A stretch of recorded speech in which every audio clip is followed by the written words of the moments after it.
In the last now 16 months or so, we've bought 4. We've bought the client books of 6. And then we've now got 14 what I call pipeline businesses. Don't be afraid, because if you don't, someone else will do it. If you're going to take action, take it fast. You don't have to be smart, you just have to be persistent. Let's meet Martin. You joined beginning of 21. Tell everyone about your background, would you please? The type of businesses that you've been buying. When we joined Jonathan, well, I first became aware of Jonathan, in 2017, I think, when you had your first book.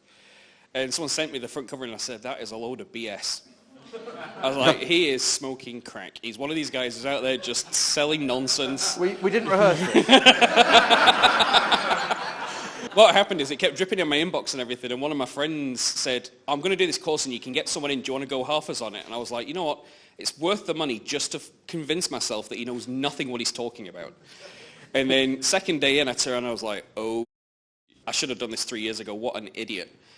We came off that, and those who know me, I think I know a few people in here, will know that I like to take action fast. I would say that's probably most successful people. Before joining, we had a mortgage business, a life insurance business. We did a bit of business protection.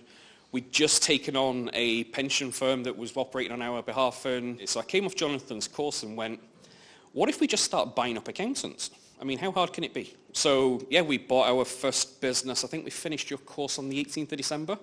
And we had the first business signed and all completed and through due diligence on the 24th of December. Since then, we then bought another one between Christmas and New Year. So what happened is I phoned up my accountant, who I was really good terms with. And in the back of my mind, I was like, one day when we get this big enough, he's the perfect guy to run this, because he's an accountant who isn't an accountant. He's great with people. His EQ's off the chart. Mine isn't. I was like, he'd be really good for that side of the business for me, but I'll approach him with the idea, the way that we're thinking about structuring things. And he literally turned and went, that sounds great. Can I do it? I was like, yes. So what happened is we bought that business predominantly because, A, he had a really good business that was a model for us to use, but also because I wanted him as the MD. He then knew someone else who had been thinking about selling, so we spoke to them. Complete different deal structure. Her business was struggling. It was on its backside. It was losing $22,000 a year. She was awake at night. Bought her business, and then we stabilized for 30 days or so, and then bought another one. And then a few months later, we kissed a load of frogs, had a few really good deals just slip through our fingers, and then bought another one. So we said, well, let's just get the structure right now. Let's focus on organic growth, and we'll pick up a couple of deals every couple of months. We actually came up with a whole new setup where what we now do is, if the business, what we find is a lot of business owners think their business is worth a lot more.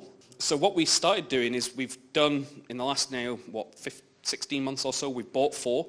We've bought the bank books or the client books of 6. And then we've now got 14 what I call pipeline businesses, where what we do is we sit down with them and there's no deal there. Their business is worth about a third of what they're looking for. Even with cracking deal structures, they're just so far off base, they're on another planet. But what we do is we basically take an option to purchase them over the next 3 years. We charge them a coaching fee, and we teach them how to get their business to the value they want it for, and we buy it at that value if they hit our milestones of what they want to do. Let's go into that in a bit more detail. So you support these businesses to help them get to a level that you can buy it at the price that they want. Correct. Is that my understanding? Okay. Give us some numbers of what they want, what it's really worth, and what you have to do to help them get it up to that value. Okay. And then how you structure the acquisition. Sure thing. So if you look at one, I won't name names in case they're watching, or this gets out on YouTube, but there's one business that we've done it with where their turnover is about $250,000 a year. Their revenue and profits around about $90,000 a year. They're still very dependent in the business, and they want £500,000 for it, which is the high end. So accountants generally will value their business on turnover rather than profit. They'll tell you to buy businesses based on profit. When they sell it, they value it on what their gross recurring fees are, and they'll do anywhere from 0.8 to 1.5. So already they're way high. But when you look at their business, we tell them this is how we value it.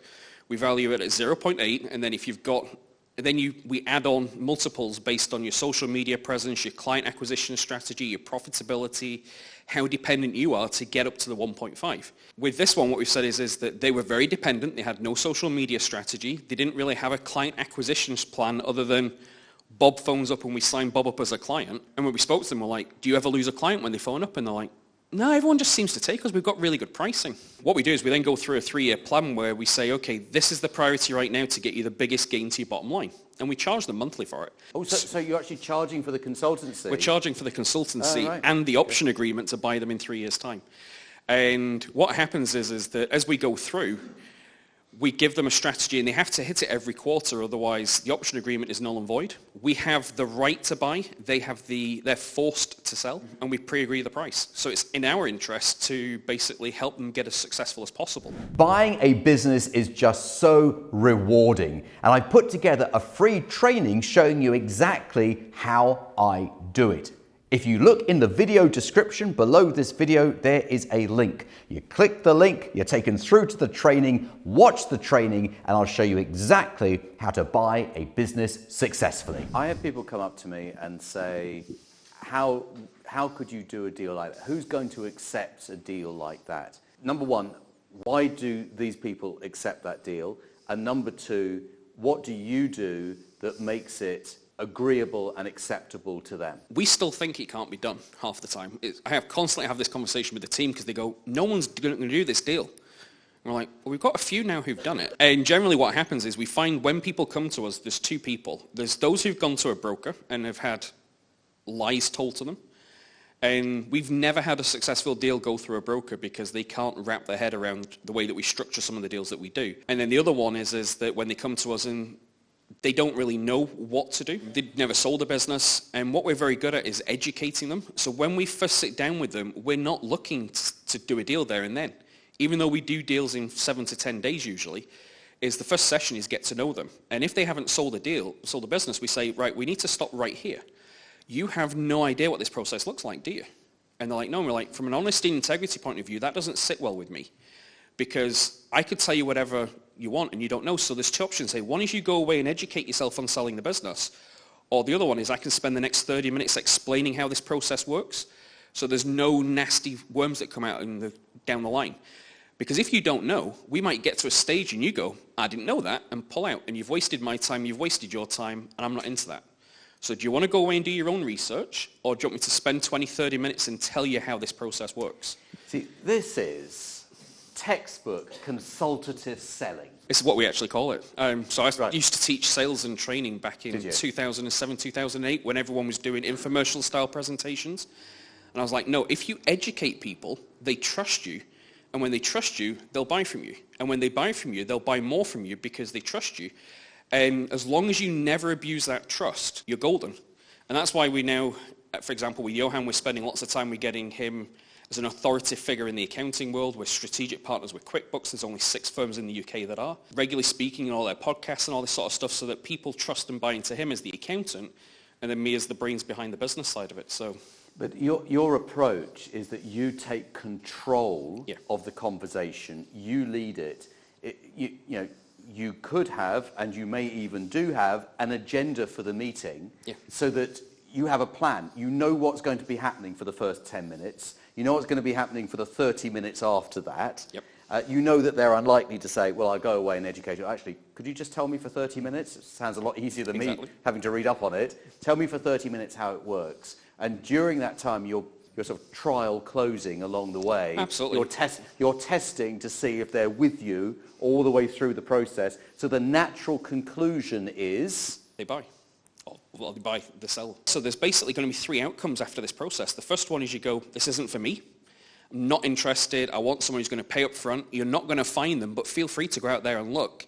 You might spend 2 to 3 years finding someone, but you'll get if you look long enough, you'll find someone willing to give you the cash up front day one. It's a lot of hard work. You're going to find them, and it may not be on the terms you want. They may fire all your staff. They may whack your fees up on your clients 50%, but you will find someone, just not under your terms. The second one is we can reach a deal right now that makes sense. It's a number you're happy with. It's a structure we're happy with. Because I can promise you, unless you're completely on Mars, there is no number for your business that if we can get the right deal structure, we can't make work. Do you hear the authority in Martin's voice? Do you hear that, that control? But it's not overbearing. It's not uncomfortable. It's actually quite comforting listening to you. I feel like everything's going to be okay because you're going to guide me through this process. Exactly, and we're also upfront with them and tell them that they're free to back away at any point and there won't be any offence taken from our side, But also, if we don't like what we see, we're free to back away because we're all grown-ups. We would much rather do that on a friendly basis. So does everyone agree that if it gets heated, we take a 5-minute break? Because when we're negotiating, you might not like things or you might get offended. We might get offended, and we all just take a break and come back. The key thing is that if we go ahead with a purchase, it must be on amicable terms. Because we don't want you slating us to your staff. We want you going to your staff going, oh my God, guys, these guys are going to come in, they're going to modernize the business, they're going to get rid of all your pains and aches, they're going to give you private health insurance, they're going to give you life insurance, they're going to do all this for you, they're going to look after you fantastic, and you're going to be jealous that you're going to wish I was here rather than in Barbados. And that's the whole thing. We want to get them excited, but get them excited about what it means for the future of their business. So we often use the term that we're the custodian of your brand going forward. We're the custodian of your business. When buying a business, you need a great lawyer on your team. So why not use mine? His name is John Andrews, and his details are on the screen. What's the goal? What's the outcome? The goal for me right now is that we're building and building, and the end goal is in the next 13 years, because it's a 15-year target, we want to have a group worth 100 million in terms of revenue, with a valuation of 200 to 400 million. So we've known each other for a year and a half. Yep. I'm always interested in why people who are successful think that they are successful. What is it that you're doing that other people can emulate? Whenever we take over an accounting business or any employee, the first thing we do is give them permission to fail. You don't succeed your way to success, you fail your way to success. And the faster you fail, the faster you'll learn and the more that you grow. And if you want the secret to true wealth, is what I believe, is empower people to fail so that more people can fail on your behalf faster. Because what's the worst thing that happens is you get to the end of a deal, you spend 3 months into it and you pull out at the last second. Or the absolute worst case is you buy an absolute turd of a business and you put it into liquidation. I was really lucky as I had a mentor early on, and luckily I've never gone bankrupt yet. And I'm saying yet because I don't want to jinx anything, who said to me that no true successful person is ever successful until they've got over the fear of going bankrupt by going bankrupt. It's overcoming fear of failing. Yeah, it is. Because and it's taking action. Because that comes back to this procrastination of, I'm so worried about not being successful, I'd rather not do anything than be unsuccessful by trying and it not working. I can tell you, we've had some absolute stinking conversations where you get off the phone and you're like, what the hell did I say? What the heck did I do? Don't be afraid, because if you don't, someone else will do it. The big one as well is if you're going to take action, take it fast. And if you're going to take fast action, make it massive fast action. Because if you swing the bat once, you might hit, you might miss. But if you swing the bat 10 times, you're going to connect eventually, even just by dumb luck. You don't have to be smart, you just have to be persistent.